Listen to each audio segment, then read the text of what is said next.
бізде Ақтауда тойхана болды. Сол кезде ол қыз бір блогердің тойына келген, сөйтіп екеуі танысқан, бірге жүрген, одан кейін екеуі Дубайға кетіп қалған. И все, болды.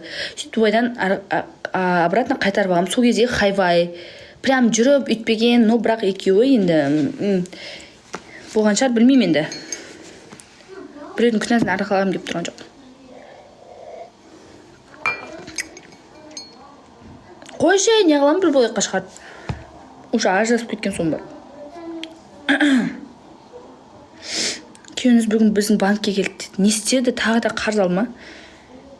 Кредит алма? Мен кредитім жауап берсінші? Мен артымнан алам.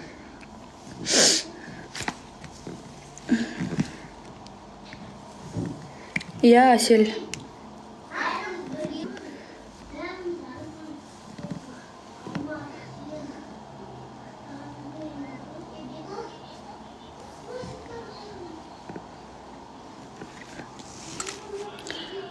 Соның кредитін төледі, албасты дейді. О, албасты.